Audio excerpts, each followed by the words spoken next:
It is 93 AD in Rome. The city still bears scars from Nero's fire, and whispers of rebellion echo from Judea. At a desk sits Flavius Josephus, a Jewish general turned Roman citizen, and before him are scrolls of memory. Sieges, betrayals, the destruction of Jerusalem's temple. His pen scratches across parchment, capturing not only the fate of his nation, but also the rising presence of a strange new sect, followers of a crucified man called Jesus. Outsiders, yes, but visible enough that Rome and Judea alike could not dismiss them. Josephus does not write as a believer, yet his words carry a weight that history cannot ignore. They show a world where the church's faith could not stay hidden.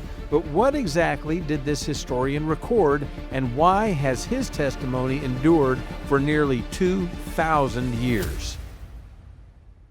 From the That's Jesus channel, welcome to Coach, where church origins and church history actually coach us how to walk boldly with Jesus today. I'm Bob Baulch, and on Mondays we stay between 0 and 500 AD. In this episode, we explore the late 1st century when Josephus' writings recorded events involving Christians, showing their faith could not be ignored even by outsiders. Flavius Josephus. He was born in Jerusalem around 37 AD, just a few years after Jesus' crucifixion. He was a priest by birth, trained in Jewish law, and became a commander during the Jewish revolt against Rome. When Jerusalem fell in 70 AD, Josephus surrendered, and surprisingly, he gained the favor of the Roman general Vespasian, who would soon become the emperor. From that point forward, Josephus lived in Rome both as a survivor and a voice for his people. By the late 70s, Josephus had completed the Jewish War. It was a sweeping account of the revolt, the fall of the temple, and the devastating loss of Jewish life. Later, in the 90s, he would add Antiquities of the Jews, tracing Jewish history from creation down to his own era. These works were not only attempts to explain Jewish life to Roman readers, but also defenses of his people's faith and endurance. What makes Josephus' writing so valuable to Christians is not that he believed in Jesus, because, well, he didn't. It's that he could not tell the story of his century without mentioning Jesus. In his Antiquities, Josephus refers to James, calling him the brother of Jesus, who is called Christ. Even in a work written for Rome's elite, the name of Jesus appears. Josephus's works, they give us more than just a passing reference. In the Jewish War, he sets the stage of a land filled with messianic hopes, uprisings, and prophets who promised deliverance. And against this backdrop, the followers of Jesus did not vanish with his crucifixion. Other sources tell us that they spread across cities, gathering in homes and drawing the attention of leaders. Josephus' own focus was different, though. Still, he left behind brief lines that confirm their presence. In Antiquities of the Jews, Josephus records the trial and execution of James, the brother of Jesus. He does not expand on the movement's theology, though. But the very mention of James shows that Christians were significant enough to be remembered in the official story of Judea. Later, in the same work, Josephus includes a passage known as the Testimonium Flavianum. It's the Flavian testimony, a debated account that describes Jesus as a wise man, a doer of surprising works, and one who attracted many followers. Scholars disagree over how much of that passage was Josephus's actual original work and how much may have been adjusted by later Christian copyists. But even the most cautious historians acknowledge that Josephus included references to Jesus. That means by the late 1st century, Rome's readers were hearing the name of Christ not only from believers, but also from the pen of a Jewish historian who was loyal to Caesar. By the time Josephus laid down his pen, the Jewish world had been shattered. The temple lay in ruins, and Rome ruled with unshakable power. Yet his writings reveal that one thing could not be erased: the memory of Jesus and his people. Josephus sought to defend his nation's story, but in doing so, he preserved evidence that Christianity had already left its mark. For Jewish readers, his mention of James underscored internal divisions about how to respond to Jesus' followers. For Roman readers, well, the references showed that this was no fringe curiosity. It was a noticeable enough thing to prompt official action and public attention. For us today, his testimony is an unexpected confirmation.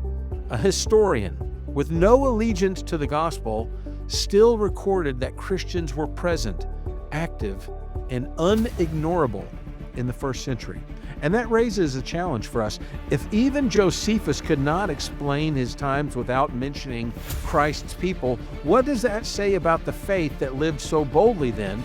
Could history be written about our time without mentioning the church at all? That question still echoes.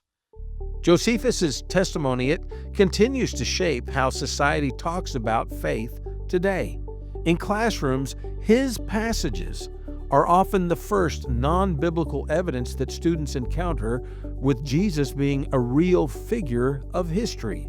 In public debate, both skeptics and believers cite Josephus as a key witness to the presence of Christianity in the first century. His testimony has become a bridge. Historians may disagree about miracles, but they cannot erase the fact that Jesus and his people were recognized outside of the church itself. And that legacy reminds us that Christianity is not a story created in hindsight. It is a movement acknowledged by those who stood outside of it. Josephus' pen still speaks, forcing every generation to wrestle with Jesus' place in history and, by extension, his place in our lives. Josephus wasn't trying to honor Christians. He wasn't writing to strengthen the church. Yet even as an outsider, he could not tell the story of his age without including them. Their faith was too visible to leave out. And that presses on us, on you and me. If someone wrote the story of our time, would they have to mention us? Would our devotion to Jesus be so evident that even those who do not believe would still have to take notice?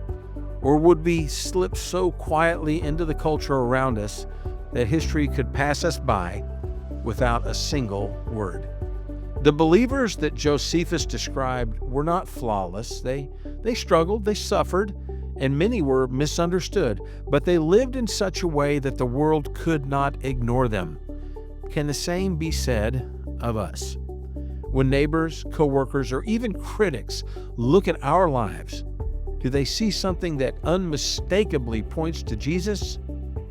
Josephus forces us to ask, will our lives make the Christ unignorable, or will we fade into the background, leaving no trace that we ever even bore his name?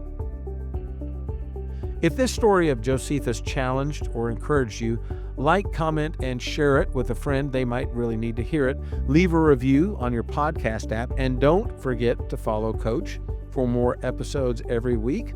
Check us out in the show notes. It has the full transcript and all of the sources used for this episode. And if you look really close, you'll find some contrary opinions in there too. We do that on purpose. The Amazon links can help you get resources for your own library while giving me a little bit of a kickback as an Amazon associate.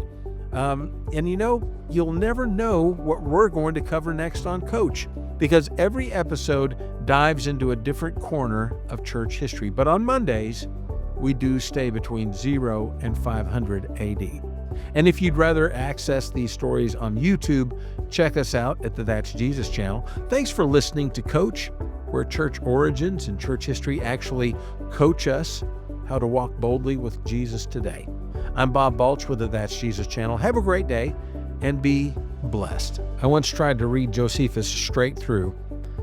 It was like drinking from a fire hydrant, but it was still good. Give him a try.